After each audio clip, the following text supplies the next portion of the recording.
Papunta tayo guys sa Genstar. Yan. Hindi na ako nag-intro guys.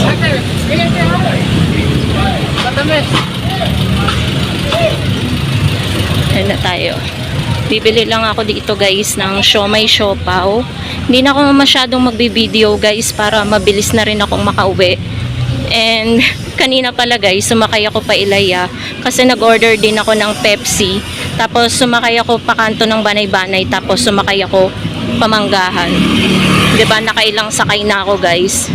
Okay guys, tayo ay magbo-voice over muna dahil merong nagpapatugtog ng malakas dito sa DB Home. Ngayon, papasok na tayo mga kasari dito sa entrance ng Genstar.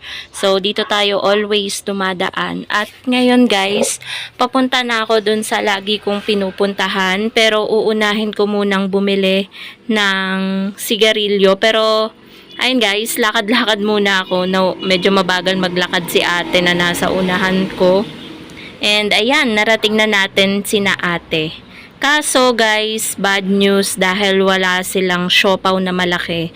Ang nabili ko lang dito mga kasari kina ate ay siomai. At ngayon dito na tayo sa grocery store. Bibili na ako dito ng sigarilyo.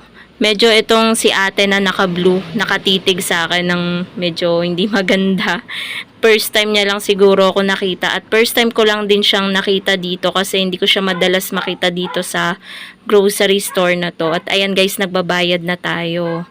Ngayon naman, papunta naman ako dito sa bilihan ng mga gulay dahil bibili tayo guys ng sibuyas at bawang. Makikita nyo mga kasari, napakadami nilang prutas, gulay dito. Talagang ito yung mura na pamilihan ng mga sibuyas at bawang, kaya dito ako bumili or dito ako parati talaga bumibili. May nagturo lang sa akin dito guys na mura nga daw dito sa labas kesa doon sa loob ng Genstar. At ayan, pinapatotal ko na kay kuya itong aking napamili na sibuyas at bawang. Konti lang to guys, tagkaunti lang dahil alam nyo naman na merong talipapa dito sa amin. Sobrang daming talipapa na nadagdagan pa ng isa. At ayan, tapos na akong bumili ng sibuyas at bawang. Ngayon naman ay papasok na tayo dito sa loob ulit para maghanap ng siopaw na malaki. At bibili na rin ako dyan guys ng pang-ulam namin ni partner. Syempre, nandito na rin naman tayo sa palengke ay lubos-lubusin na natin. So, nandito na tayo sa section ng mga karne, isda, tsaka mga frozen foods. Ayan. Ayan guys, ganito kalinis ang palengke dito sa amin. At meron ako ditong parating pinamimilihan. Si kuya na nakapula, ayan o, with smiling face. Talagang ngiting-ngiti siya. Tuwan-tuwa talaga si kuya kasi ngayon niya lang ulit ako nakita. Kasi medyo matagal akong hindi bumili dito kay kuya eh. Kasi noong nakaraan may naging issue dito sa mga binili ko sa kanya. At ngayon, ayan, naglalakad na ako papunta sa terminal ng tricycle. Dahil tayo guys ay magta-tricycle, medyo mabigat yung ating mga pinamili at medyo malayo pa naman yung terminal pa uwi. So, ayan guys. Ayan. Ayan. Kita nyo na yung terminal ng tricycle. Ayan o, paubos na nga. Aapat na lang yung tricycle dyan. Buti nakaabot pa tayo.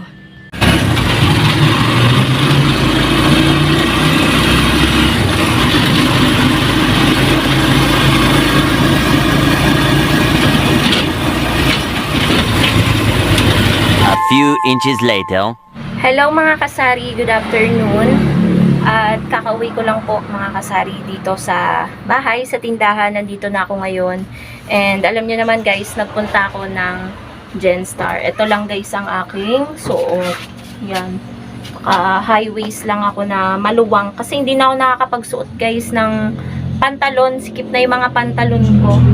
Kunin ko lang guys yung mga pinamili ko para mapakita ko po sa inyo. Actually, naiwan ko pa nga guys yung aking listahan dito. Inalala ko na lang yung mga papamilihin ko. Ayan, eto guys. Habang wala ako, kachat ko si partner, dumating yung order natin na 4 na dosena na cobra worth 760. And then ngayon,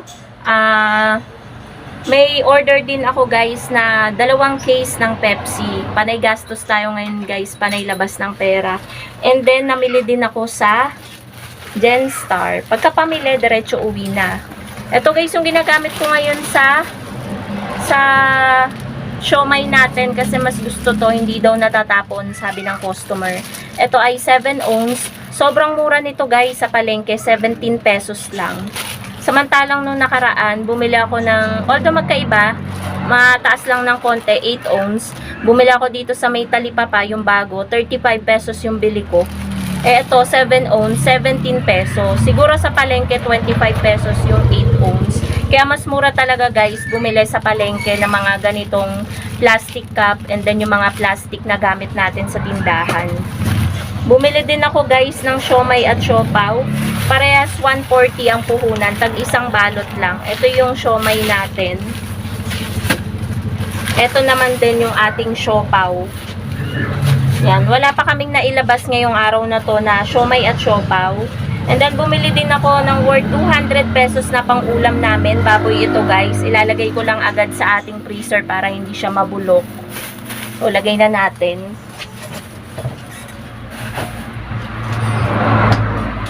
And then, dumating din pala mga kasari yung ahente po natin ng soft drinks. Iinom muna ako guys.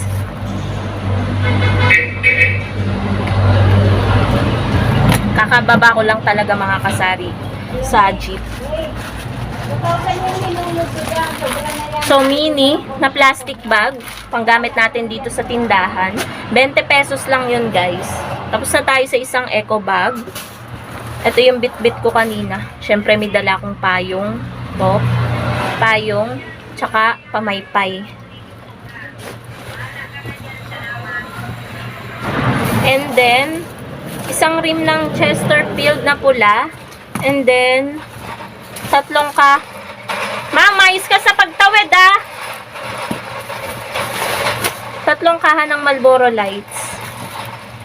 Mahirap kasi dito mga kasaring tumawid-tawid. Delikado. Bumili rin ako ng sibuyas at bawang. Ayan. Mura pa rin guys ang sibuyas at bawang. Kaya nagtataka ako. Bakit ang mahal ng bentahan ng mga tindahan? 5 piso isa. Hindi naman kalakihan. Ang mahal ng magtinda ng mga yung ibang talipapa dito. Yan, ito, sibuyas at bawang worth 80 pesos lang. So, mamaya lalagyan natin to ng presyo para meron tayong maibenta. Kasi paminsan-minsan guys, kahit may mga ang daming talipapa dito sa labas, meron at meron pa rin naghahanap sa akin ng sibuyas at bawang. And then, bumili din ako para hindi na ako dumaan guys kay Pure Gold. Diba, napaka-busy ng atin nyo. Bumili din ako ng, ano yun? Coke mismo nga po. Coke mismo. So, let's continue mga kasari. Meron lamang pong nag-cash in ng 100 pesos. So, dito na tayo. Patapos na tayo guys. Hindi na ako dumaan ng Pure Gold dahil pinilit ko na lang mabili yung, ayan, 3 peraso lang. Kasi naubusan talaga tayo guys ng 100 grams ng UFC. Medyo mahal lang ng konti sa palengke ng sentimo. 11 pesos ang bili ko nito. 13 yung bentahan ko ng ketchup. Tapos, salabat. Kasi paubos na yung salabat. Sa palengke lang talaga ako nakakabili nito. So, 6 pesos yung bentahan ko ng salabat. 49 yung puhunan ng isang haba. And then, isang tie ng Copico Blanca Twin Pack. So, yan lang mga kasari yung ganap ngayong araw ng Thursday. Nakalimutan ko anong araw. Thank you so much for watching. And happy selling po sa inyong lahat. Bye guys!